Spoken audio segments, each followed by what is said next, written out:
आज क्या आप जानते हैं में बात करेंगे जेल में बंद माफिया मुख्तार अंसारी और उनके भाई सांसद अफजाल अंसारी के बारे में।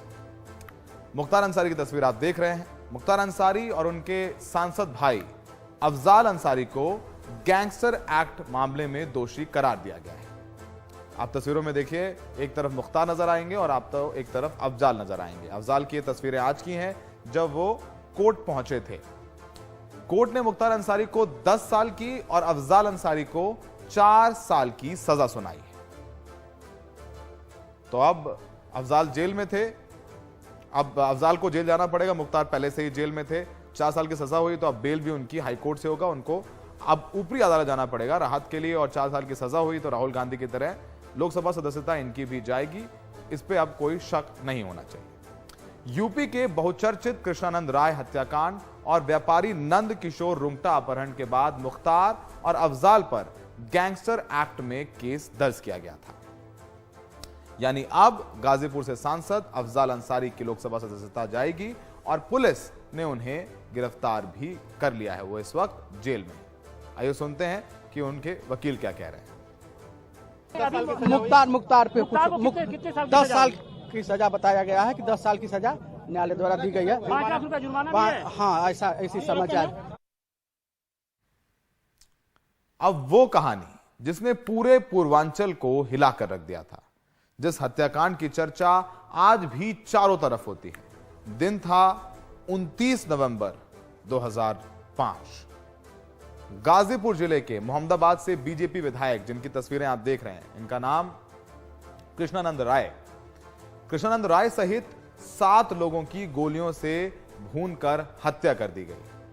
कृष्णानंद राय पर 500 राउंड फायरिंग हुई थी। इस हमले में AK-47 का इस्तेमाल किया गया था। तस्वीरों में आप कृष्णानंद राय को देखिए, ये उस समय विधायक थे। अब जरा बात करते हैं इस पूरे केस के बारे में, जिस मामले में अफजाल अंसारी और मुख्तार अंसारी को सजा हुई। 21 फरवरी 2006 यूपी पुलिस की तरफ से पहली चार्जशीट दाखिल हुई थी। इसमें एजाजुल हक, अफजाल अंसारी, मुन्ना बजरंगी, अताउर रहमान और फिरदौस का नाम था। 15 मार्च 2006 यूपी पुलिस ने दूसरी चार्जशीट दाखिल की। मुख्तार अंसारी को आरोपी बनाया गया। मई 2006 इलाहाबाद हाईकोर्ट ने सीबीआई जांच के आदेश दे दिए। कृष्णानंद राय की पत्नी अलका राय की याचिका पर यह फैसला लिया गया। सीबीआई ने भी मुख्तार अंसारी को आरोपी बनाया। लगातार जांच चलती रही। 3 जुलाई 2019 गवाहों के मुकरने के बाद सीबीआई अदालत ने मुख्तार अंसारी सहित 7 लोगों को इस हत्याकांड के आरोप से मुक्त कर दिया। लेकिन इन पर 2007 में गैंगस्टर एक्ट के तहत केस दर्ज हुआ था। दरअसल गाजीपुर के मोहम्मदाबाद करंडा थाने में दर्ज मामलों के आधार पर यह गैंगस्टर की कार्रवाई हुई थी। मुख्तार अंसारी, अफजाल अंसारी पर गैंगस्टर की कार्रवाई हुई। गैंग चार्ट में बीजेपी विधायक कृष्णानंद राय की हत्या, नंद किशोर रुंगटा के अपहरण, हत्या का मामला शामिल। 1 अप्रैल 2023 गाजीपुर MP MLA कोर्ट में इस केस पर बहस पूरी हुई। 29 अप्रैल यानी आज का दिन मुख्तार अंसारी को 10 साल और अफजाल अंसारी को 4 साल की सजा सुनाई गई। अब सुनते हैं कि सजा सुनाए जाने के बाद कृष्णानंद राय के बेटे पीयूष राय का क्या कहना है। मुख्तार पे जो फैसला आया है, मेरा मानना व्यक्तिगत रूप से यह है कि जो शिक्षा उस समय हमारे पिताजी की काटी गई थी अपराधियों द्वारा, जो मौके पे मौजूद थे, आज उस शिक्षा का मान बढ़ाते हुए जो हमारे जैसे हर नवयुवक ने अपने सर पे रखा है, आज उसका शिक्षा का मान यहाँ के न्यायपालिका ने बढ़ाया है। और मैं पूजनीय महाराज योगी आदित्यनाथ जी का दिल की गहराइयों से आभार व्यक्त करता हूँ कि जो आशीर्वाद उन्होंने मेरे पे और मेरे माता जी पे बना रखा है, उसके लिए मैं उनका आभार व्यक्त करता हूँ कि आज उन्हीं के मनोबल और उन्हीं की दृढ़ इच्छा शक्ति है कि आज इन अपराधियों का खात्मा इस प्रदेश से हो रहा है। तो इस पूरे मामले पर समझा रहे हैं हमारे सहयोगी हिमांशु, जो कि लगातार इस मामले को फॉलो करते रहे। उसके बाद कुछ और किस्से मुख्तार और अफजाल से संबंधित और बात करेंगे इस पर हो रही राजनीति पर। गाजीपुर के एमपी एमएलए कोर्ट ने मुख्तार अंसारी और उनके भाई अफजाल अंसारी पर गैंगस्टर के एक मामले में सजा तय कर दी है। मुख्तार अंसारी पर जहां 10 साल की कैद और 5 लाख रुपए का जुर्माना लगाया गया है, वहीं अफजाल अंसारी पर 4 साल की कैद और 1 लाख रुपया जुर्माना लगाया गया है। मुख्तार अंसारी पर 2 मामले थे, जिसमें नंदकिशोर रुंगटा हत्याकांड के अपहरण और हत्याकांड का मामला था और दूसरा कृष्णानंद राय हत्याकांड का मामला था। वहीं अफजाल अंसारी पर सिर्फ कृष्णानंद राय हत्याकांड का मामला था। बात नंदकिशोर रुंगटा हत्याकांड की करें तो पूर्वांचल या कहें देश प्रदेश का सबसे बड़ा व्यापारी कोयला व्यापारी नंदकिशोर रुंगटा था। उसके बिजनेस पर कब्जा जमाने के लिए मुख्तार अंसारी ने उसका अपहरण कराया। अपहरण के बदले उसने 2 करोड़ रुपए की फिरौती मांगी थी। रुंगटा का परिवार 2 करोड़ रुपए देने के लिए तैयार भी था। इसके पहले ही उसकी हत्या कर दी गई। कृष्णानंद राय हत्याकांड पर आते हैं तो कृष्णानंद राय हत्याकांड भावरपोल के बसनिया गांव में हुआ था।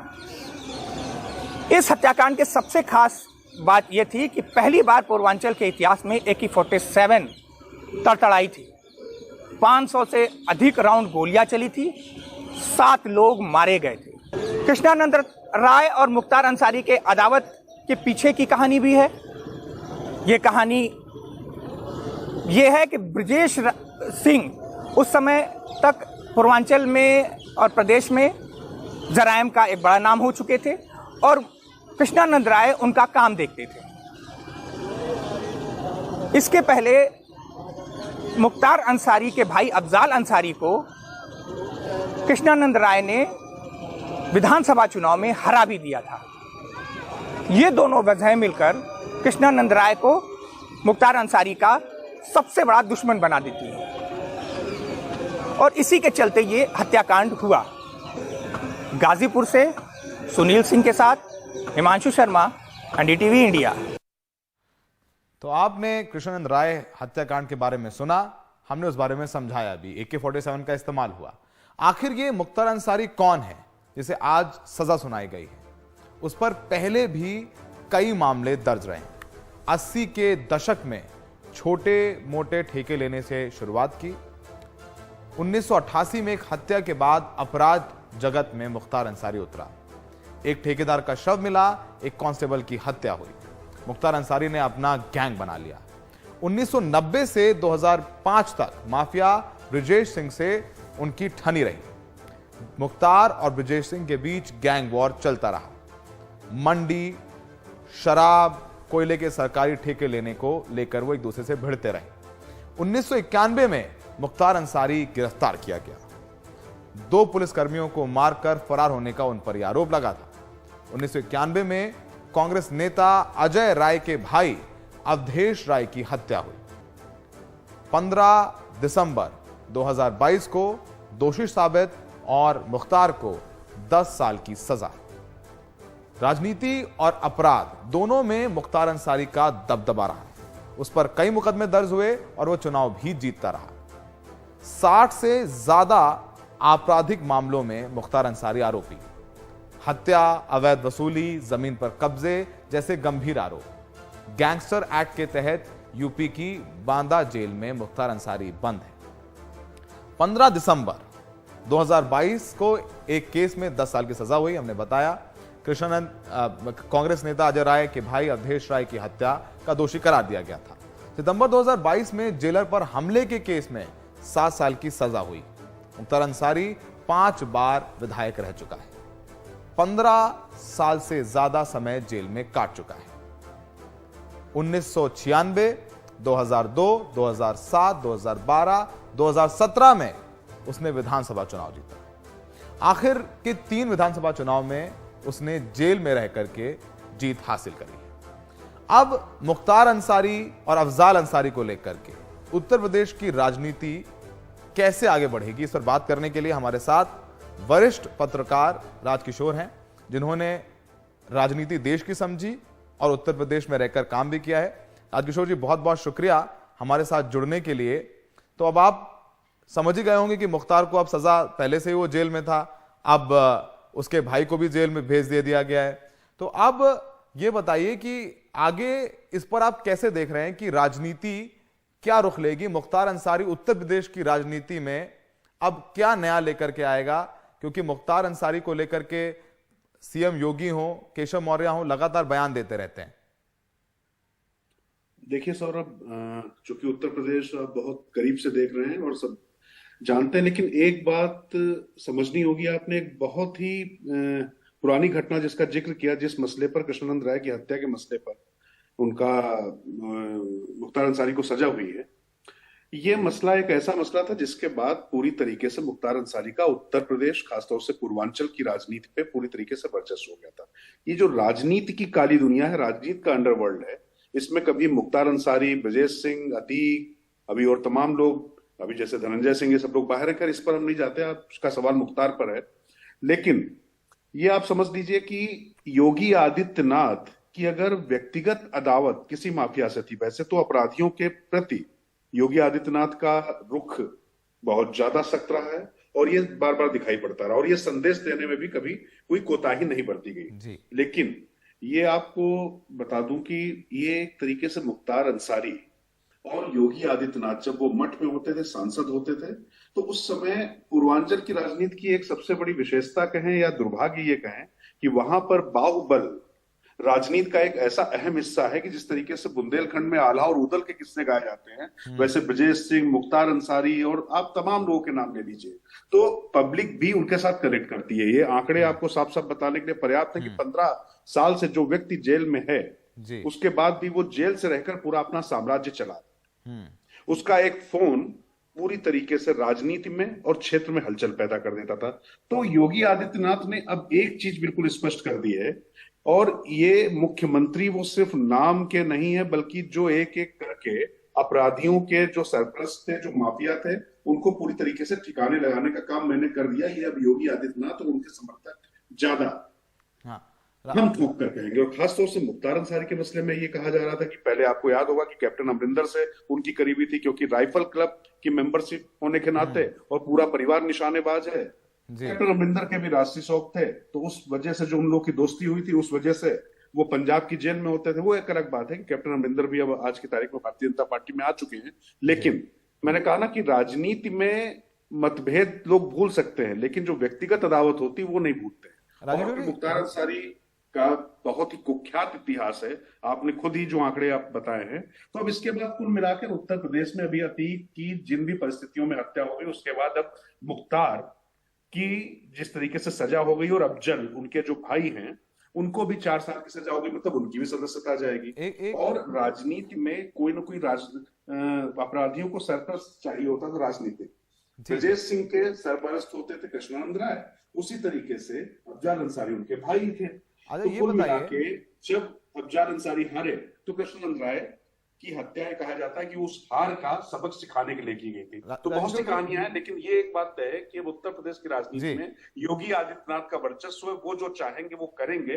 तो मुझे लगता नहीं कि कद एक तरीके से राजनीतिक तौर पर इन माफियाओं के खिलाफ कार्रवाई करने के बाद योगी आदित्यनाथ का बहुत ज्यादा बढ़ गया है। राजकिशोर जी, ये बताइए कि गाजीपुर के विधानसभा चुनाव में कवर करने गए, इस बार मुख्तार चुनाव नहीं लड़े, उनका बेटा अब्बास चुनाव लड़ा, भारी मतों से चुनाव जीत करके आया। मोहम्मदाबाद सीट जिसकी बात करते हैं, वहां से मनु अंसारी विधायक है, मुख्तार का बेटा है, उसको भी जानते, उस पर कोई मुकदमा नहीं, सिब्बतुल्लाह का बेटा है। उन सभी सीटों में अगर कहा जाए उत्तर प्रदेश की राजनीति में इस समय अक्सर पोलराइजेशन की बात होती है, मुस्लिम वोट्स काफी कम है।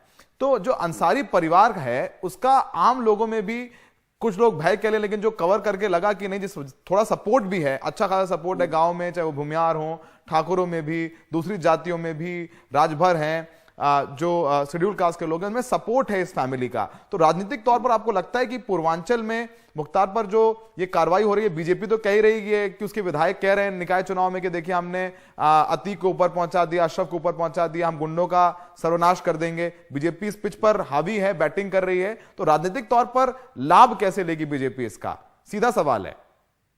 देखिए सौरभ, जैसा मैंने शुरुआत में कहा कि पूर्वांचल की राजनीति का दुर्भाग्य यह है कि हर व्यक्ति ताकतवर, यानी जो बाहुबली है, अपराधी है, उसके साथ में जुड़ा हुआ दिखाई पड़ता है और उसके साथ जुड़कर काम करता है। तो अभी क्या है कि मुख्तार अंसारी के बारे में एक बात समझनी पड़ेगी कि मुख्तार अंसारी अतीक अहमद की तरह पहली पीढ़ी का कोई मतलब गुंडा या राजनीतिक नहीं था। एक बहुत प्रतिष्ठित परिवार से मुख्तार अंसारी आते थे, जिसके दादा भारतीय जनता पार्टी के कार्यकारी अध्यक्ष हुआ करते। जहां पर इनका घर है उसको फाटक कहा जाता है, क्योंकि फाटक इतना बड़ा है, उतना बड़ा फाटक कहीं इलाके में नहीं होता था। तो उस फाटक की पनाह में कभी स्वाधीनता सेनानी, क्रांति के जो पुरोधा होते थे वो वहां पर शरण पाते थे। अंग्रेजों के जमाने की बात मैं आपसे कर रहा हूँ, उस समय पाते थे।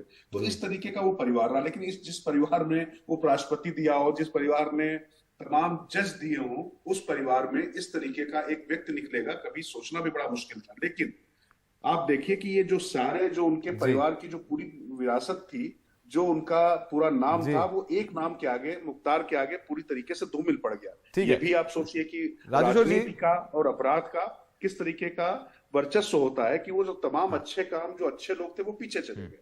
तो परिवार का तो वर्चस्व था, लेकिन एक बात आप समझ कर चलिए, गरीबी, बेरोजगारी और इस दौर का जो पूर्वांचल में जो एक ताकतवर व्यक्ति से जुड़ने की जो आकांक्षा होती है, ये वहां पर लोगों को उनके साथ में लेकर आती है। लेकिन एक बात मानकर चलिए कि अफजाल और मुख्तार अंसारी जैसे विकेट गिरने के बाद निश्चित तौर पर परिवार का वो दबदबा नहीं रहेगा, क्योंकि व्यक्ति इसलिए जुड़ते हैं क्योंकि उनको लगता है कि हमारे खराब समय में ये हमारी मदद करेंगे और उनका अच्छा समय है जो वो खराब नहीं होगा। तो निश्चित तौर पर आतंक भी है, आतंक के साथ साथ में एक जो राजकिशोर जी, और जो ताकतवर के साथ जुड़ने की जो अपेक्षा है, लालसा होती है, वो भी निश्चित तौर पर। राजकिशोर जी, तो अब ये जो छोटा सवाल, जब ये सजा हुई है तो भारतीय जनता पार्टी निश्चित तौर पर इसको ये बताएगी कि और सरकारों में जिस तरीके से अभियोजन कार्रवाई नहीं करवा पाता था, बहुत सतर्क नहीं होता था, सक्रिय नहीं होता था, राजकिशोर जी, कार्रवाई करवाई है कानून के राज को स्थापित करने के लिए। तो जो जीरो टॉलरेंस की रणनीति है अपराध और अपराधियों, राजकिशोर जी, उसको लेकर एक मैसेज है। राजकिशोर जी, छोटा सवाल, बीजेपी के लिए मुख्तार अंसारी कितना जरूरी? निश्चित तौर पर बहुत जरूरी है, क्योंकि अगर अतीक, भले ही अतीक की हत्या किन्हीं परिस्थितियों में हो गई हो, लेकिन भारतीय जनता पार्टी के लोग और उसमें अब स्टे लेने से उनको कोई गुरेज नहीं है, चाहे वो जिस तरीके से भी हत्या हुई, क्योंकि वो बड़ा अपराधी था। मुख्तार के मामले में बार बार यही पूछा जाता था आखिर मुख्तार का क्या कर पाए, जेल में तो वो पहले भी था, अब भी था, लेकिन अब मुख्तार को सजा हुई है और भी धीरे धीरे उसके भाई को सजा हुई। तो राजनीतिक वर्चस्व उनका अगर खत्म हो रहा है, राजनीति से उनका नाम मिट रहा है, तो उनको पनाह कौन देगा? क्योंकि अपराधियों की पनाह गाह तो दुर्भाग्य से ये राजनीति ही होती रही है। तो जब राजनीतिक छतरी हट जाएगी तो उसके बाद निश्चित तौर पर भारतीय जनता पार्टी और आक्रामक होगी। और पूर्वांचल से योगी आदित्यनाथ भी आते हैं, वो उत्तर प्रदेश के मुख्यमंत्री जरूर हैं, लेकिन पूर्वांचल से आते हैं, तो पूर्वांचल में अब सिर्फ एक ही शेर है, ये मैसेज चला जाए। ठीक है राजकिशोर जी, बहुत बहुत शुक्रिया हमसे इस बारे में बात करने के लिए। तो राजकिशोर जी ने बताया कि मुख्तार क्यों जरूरी है बीजेपी के लिए। और आप बने रहिए, लौटते हैं एक ब्रेक के बाद।